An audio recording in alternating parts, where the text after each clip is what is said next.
Welcome to the Musings of Jessica Marie. Starting a business is one surefire way of securing economic stability.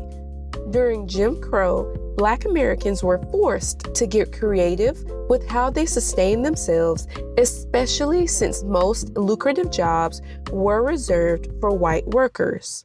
They also had to work twice as hard to get half as far, since culturally, they didn't have the luxury of passing along generational wealth.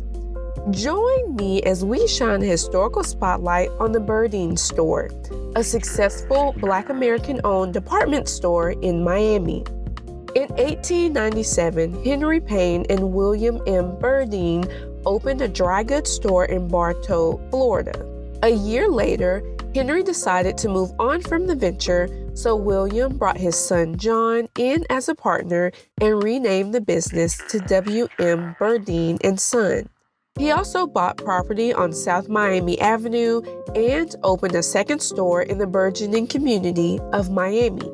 It was just 2 years after the first people arrived in the area from the newly completed Florida East Coast Railway to officially incorporate the city.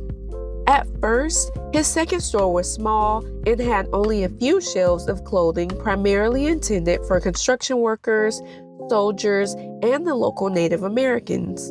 Business boomed, and William decided to close his first store in Bartow and move his operations to Miami. It was at this time that he officially rebranded to Burdines and Sons. By 1912, Burdines had grown from a tiny dry goods store to a full-fledged department store and was managed by Roddy Burdine after William died in 1911. The land boom of the 1920s helped the store expand and open its first branch in Miami Beach. As Florida's population expanded, Burdines grew too. Over the next 30 years, 4 other branches opened across the state. D.A. Dorsey, Miami's first Black millionaire who developed Miami's Overtown and originally owned Fisher Island, also helped invest in Burdines during the Great Depression by lending $30,000 to keep it open. In the late 1940s, Burdines opened an international mail order program that served Latin America, increasing its popularity even more. Military personnel stationed in Cuba would send a supply ship to Miami every 6 months with orders for the store. Burdines was infamously nicknamed the Florida Store, was decorated with palm trees in the center of the store, and was painted in pink and blue.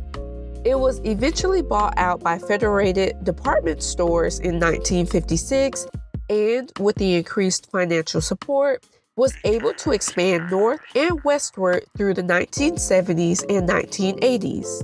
It was also the first department store to include auto centers beginning in 1960. At its height, the store had 58 locations. From 1999 to 2001, it experienced a major burst of growth after expanding into 7 new locations and significantly renovating existing stores with upgraded decor. It was rebranded to the well-known Macy's department store in 2005 before eventually closing in March 2018 after not being able to compete with internet sales. Burdines was a testament to the ingenuity, hard work, and dedication that many Black Americans had to have while being discriminated against simply because of their skin tone. The jobs created and resources provided helped the local community when there weren't many other options available. If you enjoyed this musing, I'd love to hear your thoughts. Like, comment, share, and subscribe so you don't miss what's next. Signed, Jessica Marie.